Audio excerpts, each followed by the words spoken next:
Hello students, this is Shiv Sagar and we are doing second lesson of the book Behaves, ninth class. The name of the lesson is Sound of Music. This is the second part. यहाँ पे 5 हमने पढ़ लिए थे, इसके 6th है ये. It is ये है intriguing to watch Evelyn function so effortless without hearing.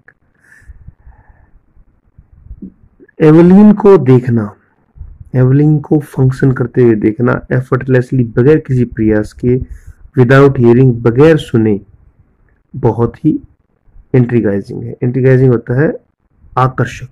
उसको सुनता नहीं है फिर भी वो परफॉर्म कर रही है, इस चीज को देखना बहुत ही आकर्षक है. In our 2 hours discussion she never missed a word. हमने उसके साथ 2 घंटे बात करी और उसने एक भी वर्ड मिस नहीं किया. यानी बात करते जो कुछ वो बोल रहा था वो सारी बातों के जवाब सही दे रही थी. मैन विद बशी बियर्ड गिव्स मी ट्रबल, सी लाफ्ड. वो हंसती है और वो कहती है कि एक इंसान जिसकी दाढ़ी है ना, दाढ़ी वाला जो इंसान है वो उसको थोड़ी सी ट्रबल देता है. इस पर वो हंसती है. It is not just the lips, ये सिर्फ लिप्स नहीं है, it is the whole face, especially the eyes. वो कहती है जो डैडी वाला आदमी है ना उसको थोड़ी सी समस्या देता है. कैसे देता है? क्योंकि जो डैडी वाला आदमी होता है उसके लिप्स दिखाई नहीं देते. अब वो लिप्सों को देखती है, उसको समझती है, तो वो उसका पूरा चेहरा, स्पेशली आंखें. सी स्पीक्स, वो बोलती है, फ्लॉलेस, फ्लॉलेस मतलब बगैर किसी रुके, साफ सुथरा, बगैर कमी के, with a Scottish lilt. Scottish lilt यानी स्कॉटिश जैसे बोलते हैं ना उस तरीके से वो बोलती है. वो कहती है, क्या कहती है कि माई स्पीच इज क्लियर, मेरी स्पीच क्लियर है, because I could hear till I was 7. कि मेरी स्पीच क्लियर क्यों है? क्योंकि जब मैं 11 साल की थी ना तब तक मैं सुन सकती थी. She says but that doesn't explain, लेकिन वो इस बात को एक्सप्लेन नहीं करता कि how she manage to learn French and master basic Japanese. अब 11 साल की थी तब तक तो स्कॉटिश बोलती थी, ये तो बात समझ में आ गई. लेकिन अब वो क्या है, उसके बाद उसने फ्रेंच और जो जैपनीज सीखी ना उसके जो बेसिक सीखे वो समझ में नहीं आ रहा कि वो उसने कैसे सीखे हैं. एज जैसा कि फॉर म्यूजिक, म्यूजिक की बात है, सी एक्सप्लेन्स, वो कहती है, वो फ्रेंच जर्मन भी समझ लेती है, लेकिन जहां तक म्यूजिक की बात है वो क्या कहती है, इट पोर्स, पोर्स होता है उड़ेलना, एक तरह से जैसे कप में चाय डालते हैं ना तो पोर होता है. It pores in through every part of my body. वो क्या कहती है कि मेरी बॉडी के जितने भी पार्ट हैं, हर पार्ट से जो म्यूजिक है वो अंदर की तरफ आता रहता है, यानी मैं उस चीज को सुनती हूँ. इट टिंगल्स इन स्किन, ये स्किन से अंदर आता है. माई चिक बोन्स, मेरे जो चिक बोन्स हैं यानी गालों पे जो हड्डियां हैं यहाँ से अंदर आता है.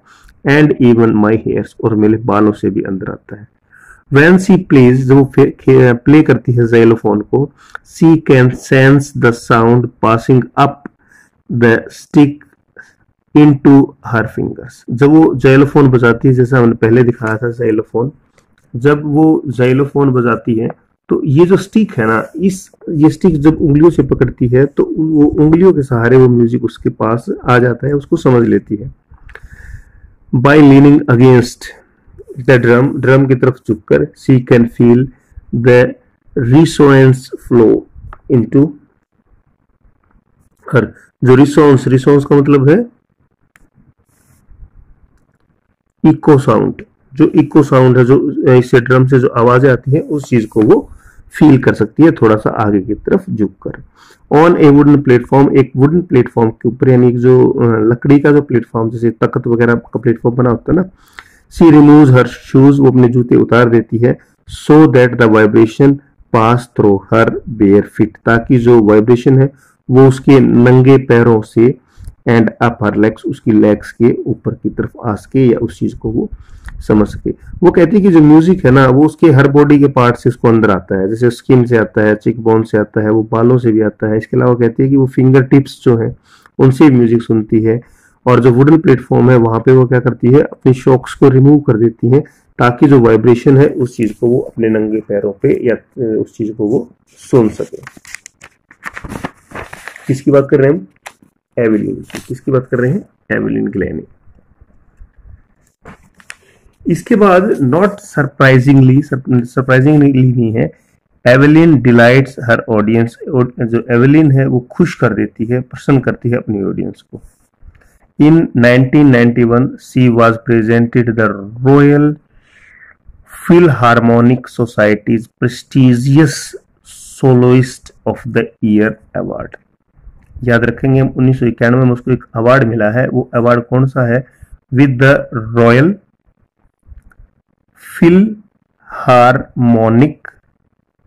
Philharmonic society's prestigious soloist of the year award, says master percussionist James Blade. James Blade जो है कहती है, क्या कहती है?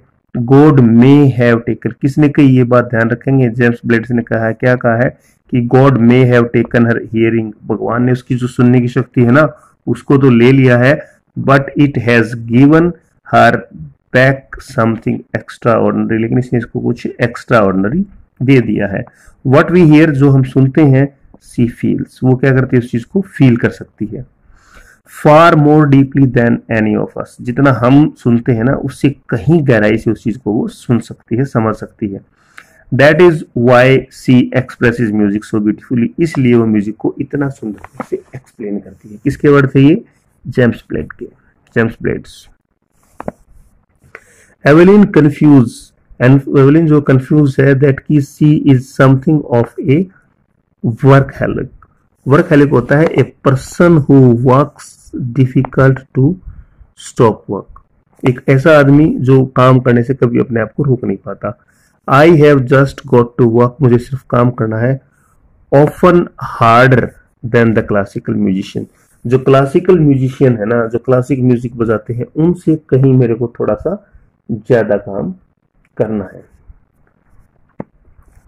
But the rewards are enormous. लेकिन जो रिवार्ड्स है वो इनोमस है, विशाल है। Apart from the regular concert, जो रेगुलर कॉन्सर्ट जो होते हैं ना, रेगुलर जो परफॉर्म करती है, जहां भी जाती है जो परफॉर्म करती है। एवेलिन जो है also gives free concert. Evelyn जो है फ्री कॉन्सर्ट देती है प्रिजन्स में एंड हॉस्पिटल्स में। ध्यान रखेंगे, जो एवेलिन है कॉन्सर्ट के अलावा कहाँ परफॉर्म करती है? तो वो परफॉर्म करती है कहाँ पे? प्रिजन्स में, जेल में और हॉस्पिटल में। She also gives high priority to classes for young musicians. जो छोटे बच्चे म्यूजिक सीखने आते हैं ना, उनको भी हाई प्रायोरिटी देती है, बहुत महत्व देती है उन बच्चों को भी। Ann Richlin of the Beethoven's fund for deaf children says. जो एनी रिचलिन है, कौन है Richlin? Beethoven's fund for the deaf children की है कोई लड़की। वो कहती है कि सी इज साइनिंग इंस्पिरेशन। वो एक इंस्पिरेशन है, एक प्रेरणा है for the deaf children. They see, वो देखते हैं, दैट की there is nowhere that they can't go. अब वो देखते हैं कि अब अगर ये लड़की जो बैठी है, ये अगर म्यूजिक सुन सकती है या प्ले कर सकती है, तो ऐसी कोई जगह नहीं है जो हम नहीं जा सकते, या ऐसा कोई काम नहीं है जिसको हम नहीं कर सकते। एवेलिन ग्लेनी जो है has already accomplished more than most people twice her age. Evelyn Glenny has already accomplished, Evelyn Glenny ने accomplish कर लिया है, पूरा कर लिया है, more than most people twice her age. जो अधिकतर जो लोग हैं अपनी जितनी उम्र है ना, अगर उतनी उम्र और मिल जाए ना, तब भी उस चीज को इस्तेमाल प्राप्त नहीं कर सकते, लेकिन एवेलिन ने इसको प्राप्त कर लिया है। She has brought percussion to the front of the orchestra. जो परक्यूशन यानी जो तबला बजाने वाले हैं ना, उनको इसने क्या करा है? ऑर्केस्ट्रा में सामने ला के रख दिया है। एंड और डेमोन्स्ट्रेटेड दैट, और इस बात का प्रदर्शन, डेमोन्स्ट्रेट करना, प्रदर्शित करना, दैट की it can be very moving, ये बहुत ही दिल को छूने वाला है। सी हैज गिवन इंस्पिरेशन, उसने इंस्पिरेशन दी है, यानी किसी को रास्ता दिखाना, प्रेरणा देना। To those who are handicap, जो लोग हैंडीकैप है ना, उन लोगों को इसने क्या दिया है? इंस्पिरेशन दी है, यानी ये उसके लिए प्रेरणा दी है। People who look to her and say, जो लोग उसे देखते हैं और कहते हैं if she can do it, अगर वो कर सकती है तो आई कैन, मैं भी कर सकता हूँ। And not the least, she has given enormous pleasure to millions. और इससे ज़्यादा क्या है, इतने काफ़ी नहीं है, उसने बहुत सारे लोगों को क्या दिया है, प्लेजर दी है, खुशी दी है। यानी जो लोग म्यूजिक सुनते हैं उनको इसने बहुत ज़्यादा खुशी दी है। डेबोरा काउली जो है इसकी राइटर है। Okay, that's for the day. अगर वीडियो अच्छी लगी तो लाइक, शेयर और सब्सक्राइब, एक नीचे रेड कलर का बटन आता है ना, तो सब्सक्राइब करना ना भूलें। बाय।